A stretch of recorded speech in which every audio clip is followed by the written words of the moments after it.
Cabin Sports Radio. Here comes the siren. I want to go higher. Oh, my goodness.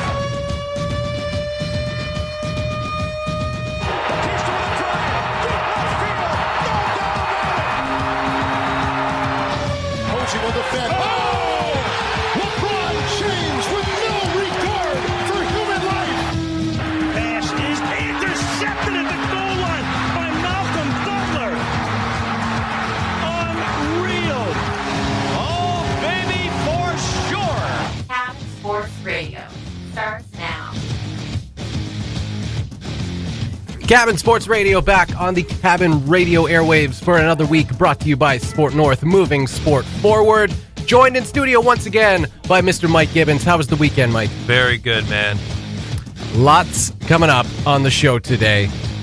We are in the off week between the Super Bowl weekends. So we're not going to talk about the Super Bowl, but there's plenty of other stuff to talk about in the world of sports today. We got the Canada Winter Games. Team NT female hockey team is going to be dropping by. We'll have a chat with them as we get closer and closer to the games in Red Deer, Alberta. We'll talk some NHL All-Star Game, which happened this past weekend, plus some big news coming out of the NBA. All that and more as Cabin Sports Radio starts now. The CSR Podcast. Cabin Sports Radio brought to you by Sport North, moving sport forward. And as I mentioned off the top of the show, we will have Team NT female hockey members in the house a little bit later on in the show as they prepare to head to the Canada Winter Games in Red Deer, Alberta. But first, also mentioned off the top of the show, the Super Bowl is in 1 week. Super Bowl 53 in Atlanta. And we're not planning on talking about it. I don't actually feel that bad because we're going to have media week, right? And the whole lead up to the event, we're going to know what Tom Brady eats for breakfast. Yes. Lunch and dinner for the next 5 days. The important stuff. Right? That's Like they're going to pick storylines and they're going to drill them to death, and it will be all we hear. We're going to touch on a pretty big NBA story, and the word on the Twitterverse today before this NBA story broke was that it came at a good time because now we've got something else to talk about. Yes. Because let's be honest, for the next 6 days, we will be speaking about football ad nauseum. Yeah. But we don't need to get into that now. No, but there was some football-related activity this weekend. The 2019 Pro Bowl, AFC smashing the NFC All-Stars 26-7. We were talking about Tony Romo and his fantastic color commentating. There was a funny moment I saw on the interweb after last night's game where broadcaster Jason Witten, first of all, botched it was a touchdown call, botched that. I think he made something along the line, because Patrick Mahomes of the Chiefs did end up winning MVP. He shared the honors with Jamal Adams, but there was a play call at one point where Patrick Mahomes connected with Colts tight end Eric Ebron. At which point, Jason Witten said, that's been his guy all year long. Ebron plays for the Colts. So he got that part wrong. And then the best part, when they were presenting the MVP trophy, you can guess what happened. It broke? It broke. Oh! It broke, which actually happens so often. I think it was an IHF one that I'm thinking of at the top of my head. The World Junior one, I believe. Yes.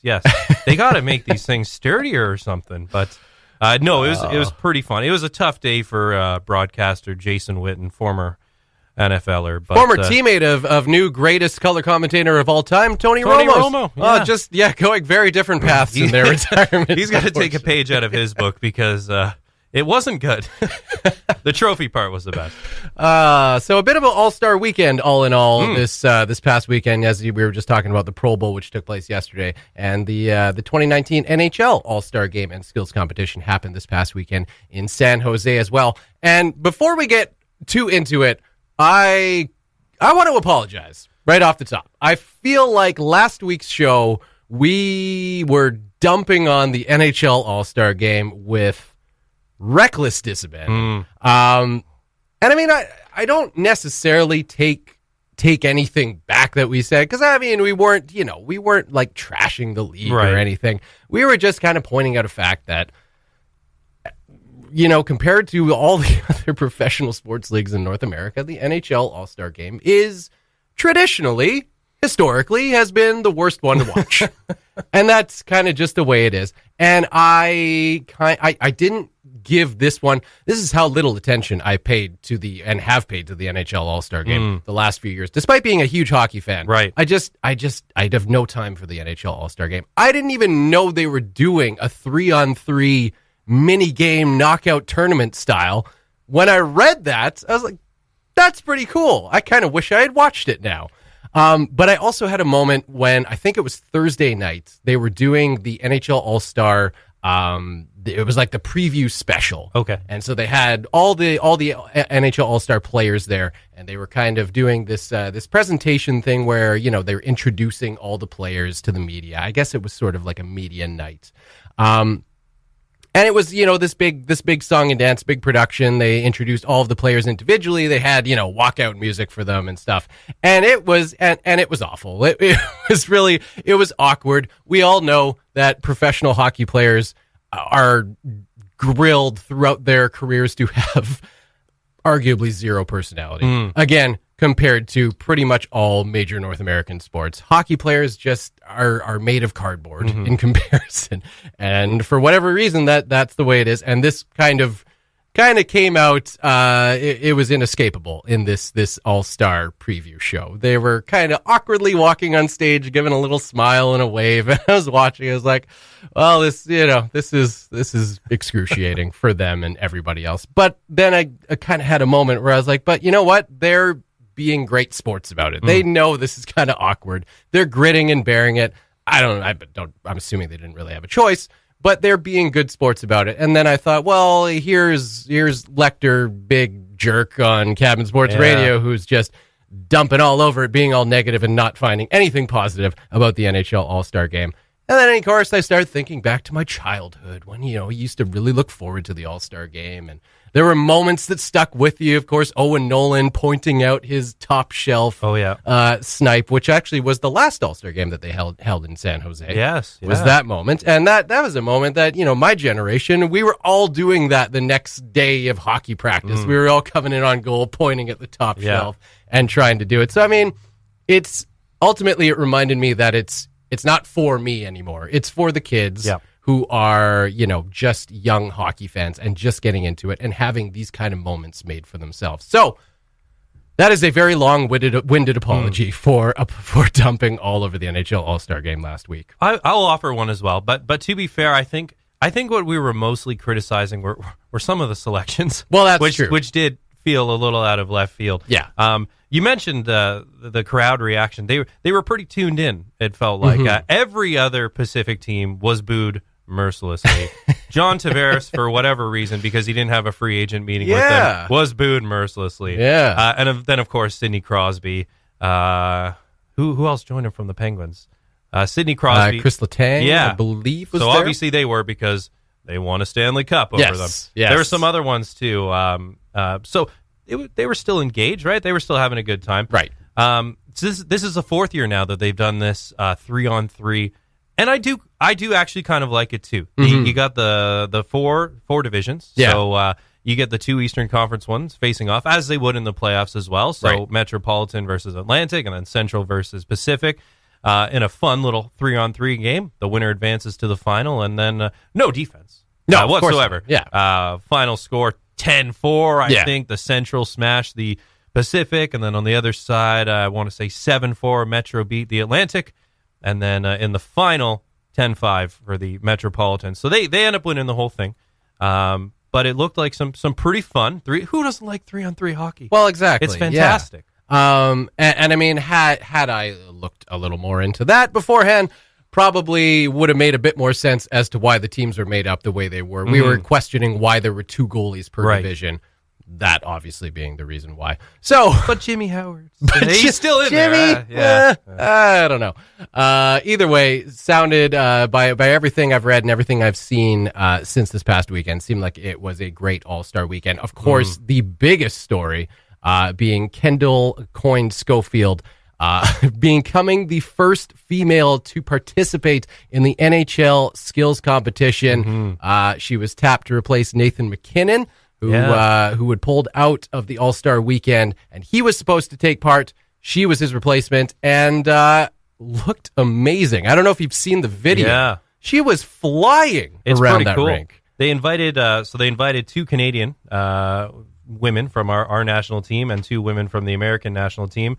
Renata Fast, Rebecca Johnson from Canada, Brianna Decker, who we'll talk about later as well, and Kendall Coyne-Schofield, as you mentioned, and she looked awesome, finishing with a time 14.3 seconds, so 1 second slower than the fastest man on earth on skates in a hockey environment, Connor McDavid, who finished with a time of 13.4 seconds. So that is nothing to sneeze at. That is pretty cool. That is amazing. And looked like she was really relishing the moment. And clearly, performance wasn't an issue. She actually did skate faster than Clayton Keller, of the Arizona Coyotes. So certainly belonged there and did very well for herself. I think that time also would have put her above 3 of the contestants from the 2018. I can't remember off the top of my head, but 3 of the skaters during the 2018 fastest skating contest from the All-Star game last year. So. Pretty cool stuff. Yeah, if you haven't seen it, definitely Google that and check out the video. She just whips around that rink. And a couple of the commentators were saying, like, the fearlessness. Yeah. Because, I mean, when you're going as fast as you can and you're really relying on your crossovers, like that is such a crucial point. Like, that's when you grew up playing hockey and your coach was like, work on your crossovers, and you were cheating by just, doing whatever because you just wanted to finish the drill quickly. That was a moment where it was like, if you cheated on your crossovers, you are going tumbling into those boards and it is not going to feel nice. Fantastic crossovers on Miss Schofield as, she was absolutely flying around the rink. And like I say, if you haven't seen the video, definitely look it up. It's a pretty incredible sight to see. Can I say, as an observer and someone who's been on skates maybe 3 times in their entire life, I wouldn't hate it if they wore helmets for that competition. Yeah. Like they're like, I'm guessing someone like McDavid's capping out at 38 kilometers. I have no idea. Yeah. Or maybe they measured in miles per hour, but they're going fast. You make a good point. Yeah. I wouldn't hate to see that. Yeah. You'd hate to see a tumble in a fun event like that. I think that kind of falls into the old school NHL thinking. Like, it's actually kind of driven me nuts for years now that NHL players in warm-ups still are allowed to go through the warm-ups without wearing any helmets. And I mean, you got pucks zinging around everywhere. Like, they're generally pretty aware of where they are, but all it takes is a puck going off a crossbar and hitting a guy in the side of the head when he's not looking, and then you've got a pretty scary potential incident on your hands. So it's driven me nuts that for years they still allow that, and the only reason for it is that the fans want to see their faces. Fair. Okay, good. It's like, okay, even if they're bruised. Come on. Yeah. To be fair, though, drag time, right? So you got to drag time, and also, if you notice, McDavid got rid of the flow. He did. So he was thinking drag time, maybe. Yeah. I bet there was timing to this. So if he hadn't got a haircut, who knows? That's an extra. Maybe not number one. A couple tenths of a second you can throw on that. Yes, very prepared, Mr. Connor McDavid. There was also a particular hashtag that was circulating this weekend. Mike, why don't you tell us more about that one there? So Kendall Coyne-Schofield did actually participate. Her time was registered because she was taking over for Nate McKinnon of the Avalanche. Brianna Decker, though, and that was the point of bringing in these 4 female players. They were sort of introducing the contest or showcasing them, if you will. Okay. So Brianna Decker did hers first and actually registered a time. This was in the passing premier event, which Leon Draisaitl went on to win. 8 competitors in total. She posted the best time. Yeah, she beat Leon Draisaitl, who won $25,000 for winning said contest, and she beat him by 3 seconds. So Twitter was abuzz. Yes. Social media, people weren't happy. So she was robbed. The hashtag pay Decker started trending very quickly because she's not actually participating, guys. She's just taking part We don't have to pay her. This is just a demonstration. Yeah. This is not the real thing. Forget the fact that she just beat literally every single other person in this competition. She was just showcasing how to do it. Now, there is a good story to come out of this. Hockey equipment manufacturer CCM did #pay Decker and gave her $25,000, which is what every other contestant who won all the other 5 contests of the evening went home with. So slickly avoiding a potential PR disaster. That's right. Yeah. Well done. It makes CCM look real good. Yeah. And obviously well deserved. So yeah, great showing by these girls that were brought in, like you say, to showcase the events. And then Kendall Coyne Schofield, of course, becoming in history. Put it in the history books. That's right. First woman to compete at the NHL All-Star Skills Competition. Very cool. The Cabin Sports Radio Podcast, brought to you by Sport North, moving sport forward.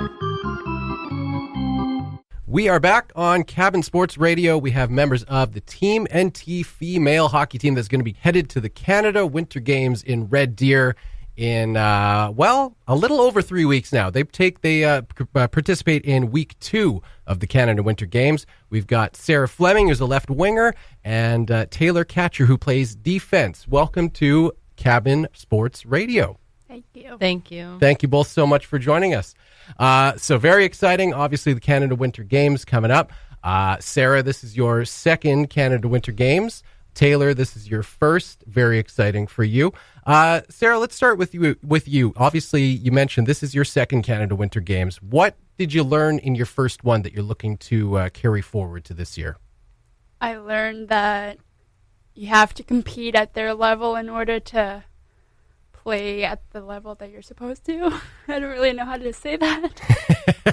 Well, I mean, obviously you go into your first one, you're a bit wide-eyed. Exactly. You don't know what to expect. I imagine you came in your first year kind of feeling a bit nervous. Well, I was the underager during that year, and coming from a team where everyone else is older than you, you're expected to meet a requirement at how you play and how you participate in the sport. And I feel like this year I'm now the vet on the team, so now I have to show the girls or be a leader to the girls on what they should be expecting at the games. The pressure never ends. Exactly. So what did you experience in your first year that you feel like you can really bring with you into this year? Is it mostly that sense of, like you say, you got a sense of what the leadership group brought when you were a rookie, and you're looking to return that to the first years this year? Yeah.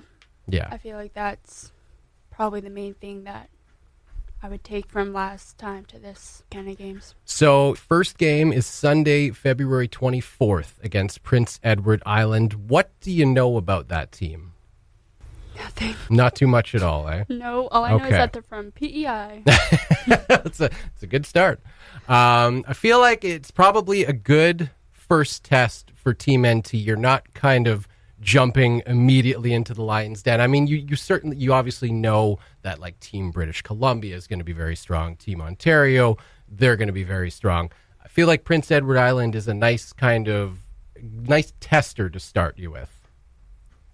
Yeah, I feel like they would be a good tester, but we also know that they're going to be a really strong competitive team, and we're just going to have to do our best to be able to compete against them. And maybe that will show us or make our confidence a little better. Right. But we're still going to have to work hard and compete at the level that we know we can compete at.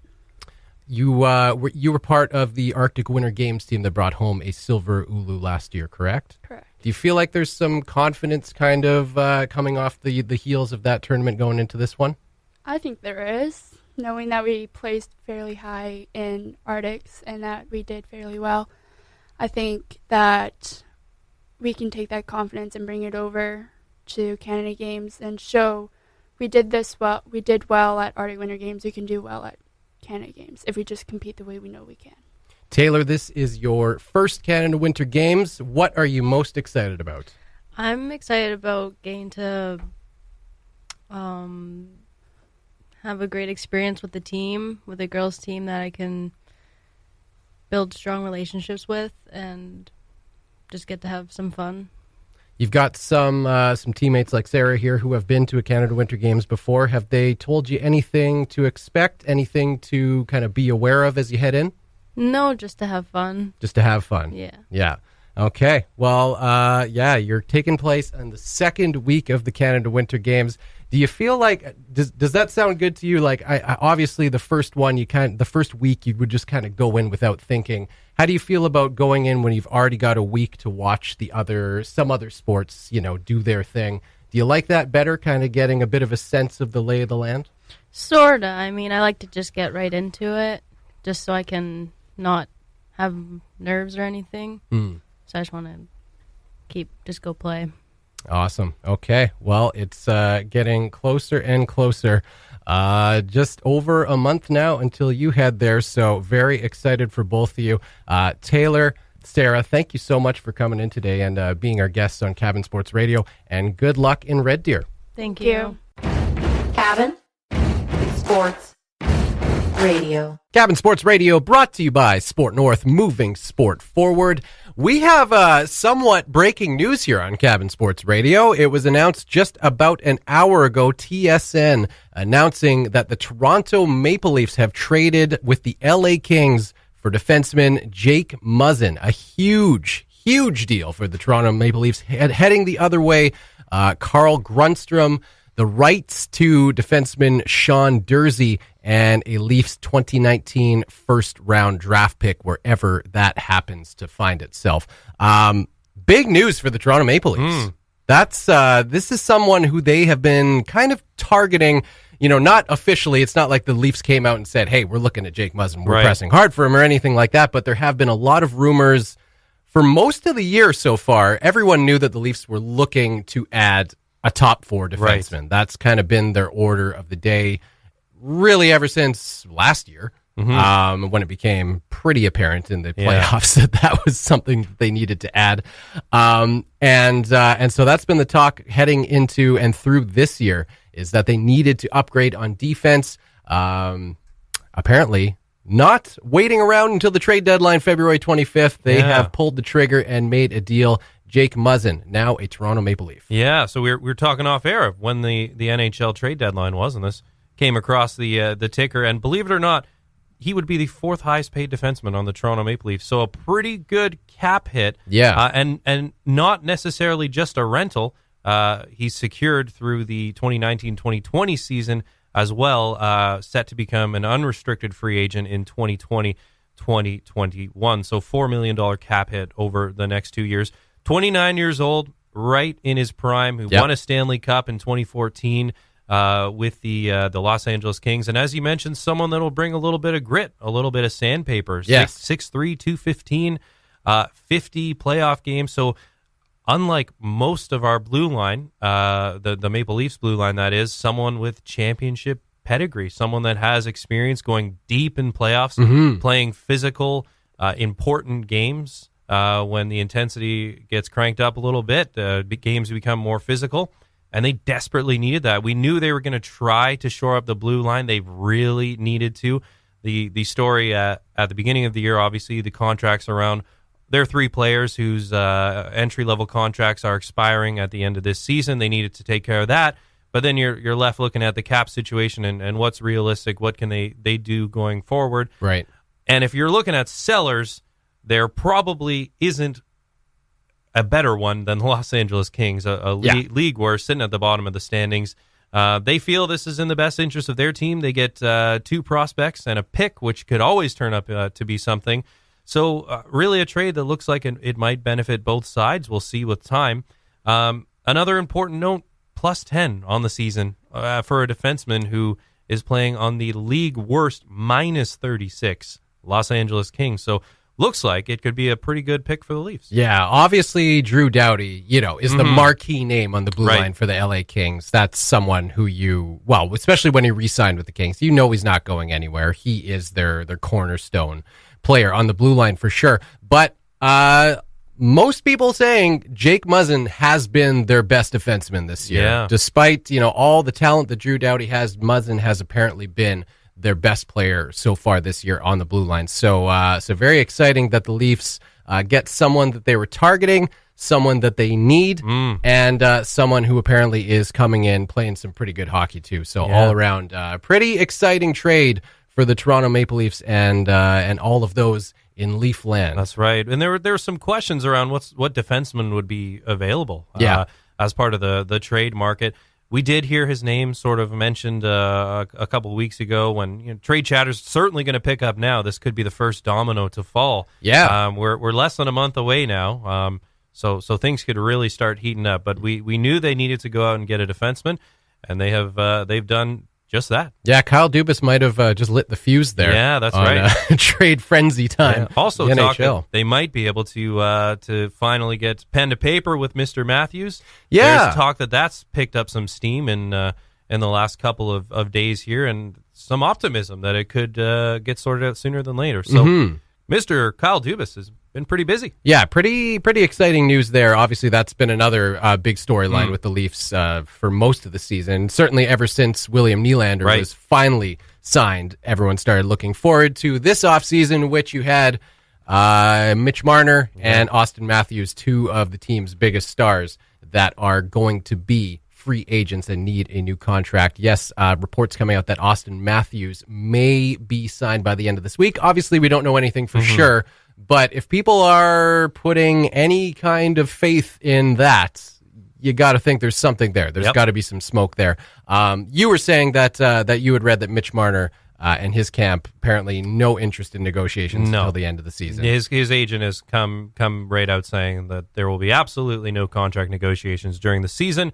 All of that we'll have to wait until the off season, when Marner will probably have driven up his value significantly. But we will see. Maybe they can sell him on a hometown discount or something. Which, from the Leafs' perspective, not the worst situation to be in. We talked about off the air Austin Matthews. There was some talk that he might look to his home in Arizona in free agency and possibly consider that. Yeah. If they can get him signed sooner than later, you at least have a bit of a hometown allure for Mitch Marner. So something working in your favor there. So things looking all right for the Toronto and Maple Leafs. you've always heard the noise this year, particularly about the scare of the offer sheets. Yes. So you immediately, whether or not there was any substance to that at all, you immediately eliminate that threat by making sure you sign your guys before July 1st when free agency period opens up. Yes. Speaking of trades or potential trades and trade deadlines, all thing trades, February 7th is the NBA trade deadline. I had no idea it was that soon. The NHL trade deadline, for comparison, is not until February 25th. So the NBA trade deadline creeping up on us real fast, and some huge news coming out today as Anthony Davis from the New Orleans Pelicans has made it public that he would like to be traded. And we were talking about this off air. If you're a sports fan in New Orleans right now, you just want to give them a hug. They had a really bad week last week on a really bad call by a referee that had it gone the other way, they'd be in the Super Bowl. They'd be in Super Bowl 53 playing against Tom Brady for a chance to win their first since 2009. A blatant missed call, which I'm sure they're still not over. We'll be talking about it until next Sunday. Yeah. And now you get the face of your franchise, a top 5 player in the NBA, Anthony Davis, saying he has no desire in re-signing if a contract extension is put before him. And to be clear, he's eligible for a supermax. So in the NBA, they've got bird rights. So the team that you are currently under contract with has the ability to offer you one extra year than any other team can, in addition to more pay. There is a cap, but he would be eligible for probably one of the richest, if not the absolute richest, contract in NBA history. We kind of knew that it was leaning this way, though. He came out probably about a month ago now saying that he would always put legacy before money. So right then and there, if you're a small market owner like the New Orleans Pelicans, you're probably sweating a little bit because the allure of the coin isn't there as much, and they can offer more. They can offer a longer term and more money, but that's not where his head's at right now. We know that he has formally requested a trade. We've seen this even earlier this year where you've got a top talent in the league sort of put a smaller market team like New Orleans in a stranglehold. We saw that with Jimmy Butler earlier out of Minnesota, and it forces ownership's hand because the trade value for said piece could go down because he's only got 1 year left on his current contract. You know he's not going to stay, so you can lowball them.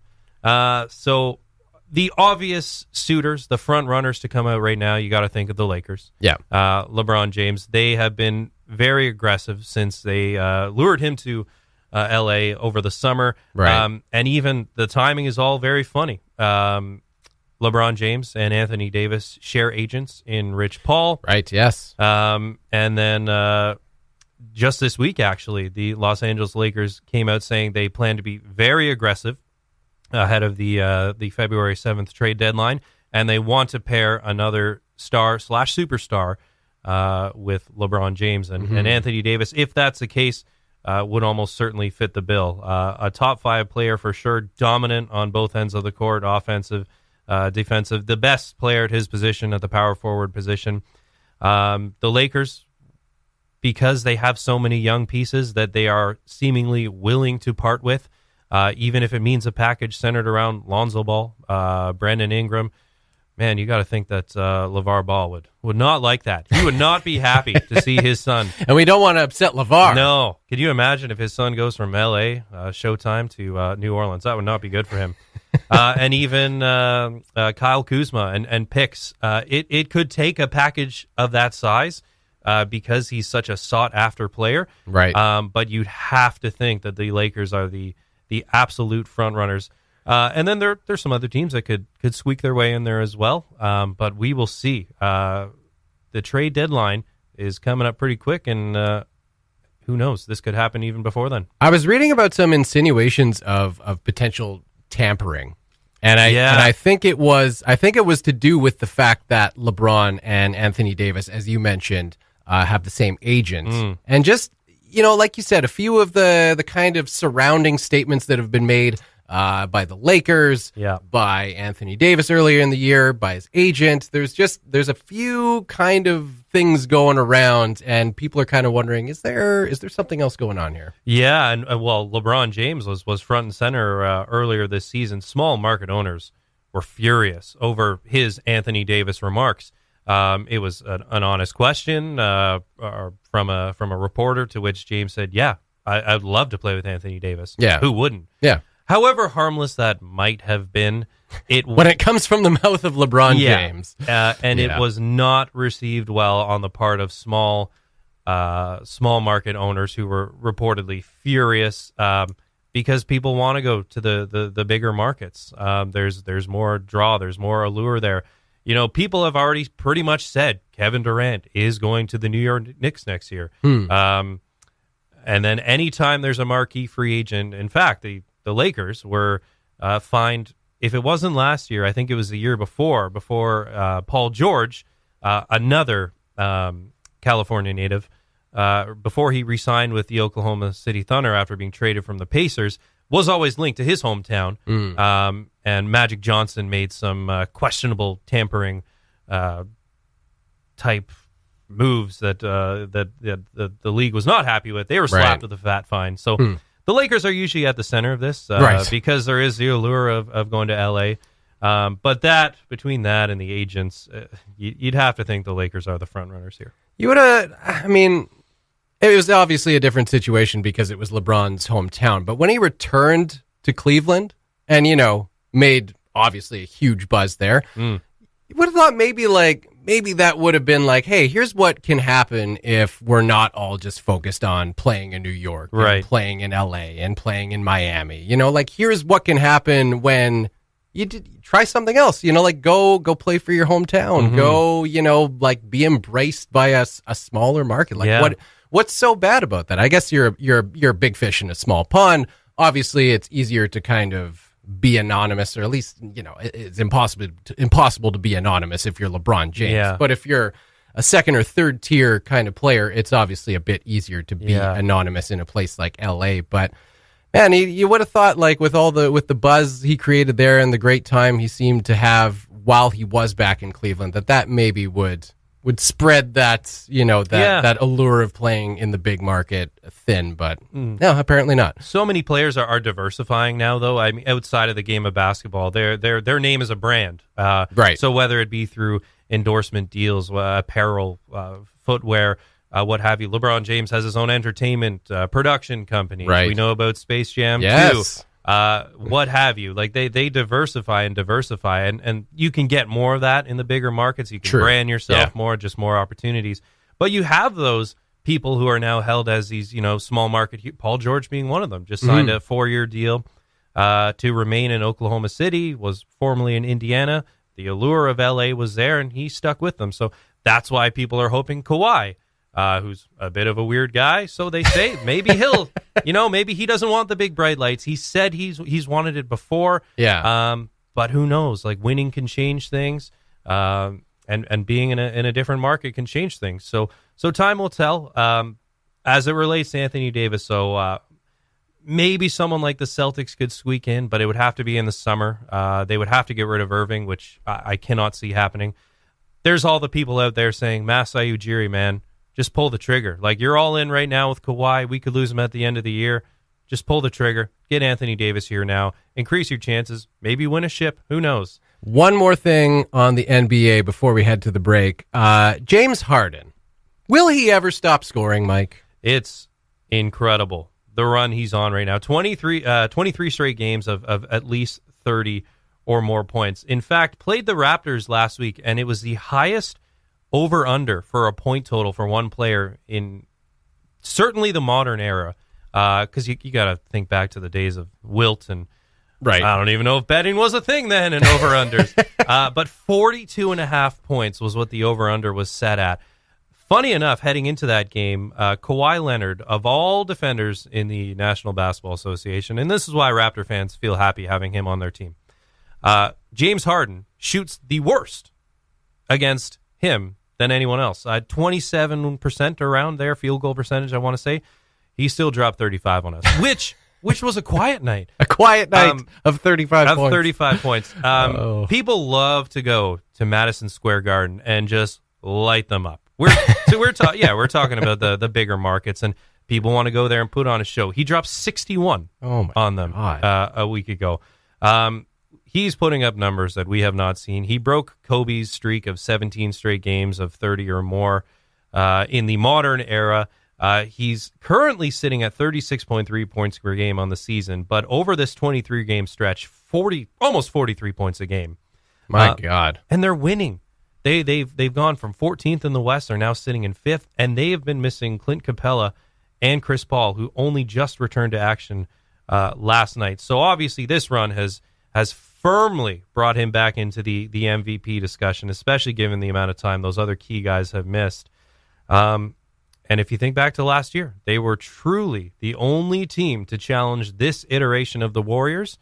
And with him playing at this level, a level we've not seen since really Wilt Chamberlain. He's that guy that scored 100 in a game. Yeah. You've heard of him. He's pretty good. And this would be the highest point total points per game in a season since Kobe's 35.4 back in 05-06. And he could get buckets too. So power of the beard. It's incredible, the run he's on, and really no end in sight. Fear the beard. You're listening to Cabin Sports Radio, brought to you by Sport North, moving sport forward. Cabin Sports Radio brought to you by Sport North, moving sport forward. Taking a look at Major League Baseball. We are in the middle of the free agency season, and not much is happening. No. As you put it, moving along at a snail's pace. Several big-time free agent names still unsigned, including 2018 Home Run Derby winner Bryce Harper. What is going on, Mike? I don't know. Manny Machado, Dallas Keuchel, Bryce Harper, three of the biggest names in the sport. You think back to, and apparently this has been the trade deadline show. We're talking about all things right. Trade deadlines. But in the NBA and the NHL, correct me if I'm wrong, we know it's always Canada Day, July 1st. That's right. That's when free agency period begins. Appropriately enough. Yeah, and it just so happens that those are that's around the end of the season for those two respective sports. But you can almost expect something big is going to happen on that day. Generally. John Tavares last year. on Canada Day, signed a 7-year deal with the Toronto Maple Leafs. LeBron James in the National Basketball Association. I don't know if it was on nope, I'm pretty sure it was on the first day. The first day of free agency as well. So it's weird that free agency period for the Major League Baseball started October 29th.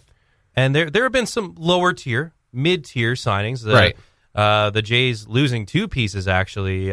Marco Estrada, Troy Tulowitzki going to the Athletics and the Yankees, respectively. But you've got these huge names, and you figure that those would be the sort of big dominoes. After that, we'll see a series of other moves. There have been suitors. The Philadelphia Phillies are apparently front runners, or at least willing to state that they are aggressively pursuing one of them. Okay. But everyone's sort of playing the blame game here. It's a little weird. Even Houston Astros ace Justin Verlander, he's blaming 2/3 of the league, all the non-competitive teams. And don't get me wrong, there's a big competitive unbalance in Major League Baseball. They're not willing to commit the money to one guy when they've got other problems on their roster. But on the other end of the spectrum, the Dodgers, for whatever reason, are getting a lot of the flack. They didn't spend as much as the Red Sox in 2018. The Red Sox and I believe it was the Nationals were the only 2 teams to go over and pay the luxury tax last year. Right. So the Dodgers are getting sort of unfairly criticized because people are saying, you're a huge market. You were right there. You were a couple Where's games, the money? Where's the money? You were a couple games away from winning the World Series. Just double down, sign one of these guys, and compete. But they're saying the same thing. People are scared of the luxury tax, and they don't want to overspend. It's confusing in a league where so the luxury tax. There's a salary cap in Major League Baseball now. Like I'm not actually sure, but I would assume that's I think I want to say deal. It's like, so the NHL has a hard cap, right? 82 million or something around there. MLB, it's a soft cap. And if you go over, it's the same as so the NBA. Sure, you can sign as many people as you want to lucrative deals. You're going to pay a ton. And the Warriors, the Rockets got themselves in that situation in the NBA last year, where paying into the luxury tax. Infamously, the Nets a few years back were, for a garbage team, were paying way too much money in luxury taxes. So. Yeah, it's. I want to say the Red Sox payroll was around $210 million last year. Them and the Dodgers, the Nationals, the bigger markets, Cubs, Yankees. Yankees were surprisingly not. I think the Blue Jays were around $160 million last year. But think that's reasonable. That's a $50 million discrepancy in how much you're paying to pay. It's pretty crazy. Yeah, and I think the Yankees were a notch above the Blue Jays, which kind of surprising, but. For whatever reason, even the competitive big market teams aren't willing to dole out that cash. The 10-year deals we might not see as much anymore. It's a risk for ownership groups, given injuries, given players' intentions to move on. So we're seeing a very slow start to free agency, and pitchers and catchers are going to report in only a few weeks. Maybe owners are listening to people who complain about how much pro athletes make. Yeah. No. That's stupid. And there is one camp saying that the players are entitled. They're self-righteous. They're whining after making millions of dollars. It's like, well, you know that the owners make a whole lot more, right? And when you get used to making millions of dollars, not making it is kind of harsh. Yeah. How dare you? One last thing. We're running towards the end of the show here, but before we go, the Blue Jays have the official best prospect in all of baseball. Mm-hmm. Not a huge surprise. People who are fans of the Jays, fans of the game in general, have been paying close attention to Vladimir Guerrero Jr., son of Hall of Famer, former Expo, Vladimir Guerrero. Former what? Senior. Expo. Expo. Just kidding. Yeah. 19 years old. A lot of people already comparing him to Mike Trout. They could have similar career trajectories. He is making an absolute mockery of minor league ball, and should fit into the Blue Jays rotation as early as April, May. They own his rights after drafting, and just playing the patience game, really, up until this point. He's played some AA ball, AAA ball, and truly just making a mockery of it. Just posting insane numbers. So everyone really is convinced that he is prepared to make the next step, and the next natural one is the MLB. Lots of familiar faces gone. We followed 2 really good runs, 2015, 2016. Jose Bautista, Edwin Encarnacion, Josh Donaldson. Now you've got Tulo out of the picture, Marco Estrada. It's kind of anyone's guess as to what this team is going to look like this year coming out of free agency. John Gibbons. Yeah. He's not in the picture anymore. He's not going to get any more ejections in a Blue Jays uniform. It's sad. So you got to figure, though, but that leaves some room in the infield. He should slot in there very nicely. People are saying great power, hand-eye coordination like his dad, willingness to work on defense. So all around consensus from every agency that produces these prospect lists. He is the unanimous consensus number 1 prospect in all of baseball, which is pretty exciting. Maybe Blue Jays fans could try something new this year and not go into the season with any expectations. That's right. Then maybe just enjoy watching some baseball and watching this young phenom. That's right. Sock a few dingers. Yep, sock some dingers. Who cares if you win? You got the future. That's hitting right. home runs. Let's just watch that. Back next week for more Cabin Sports Radio.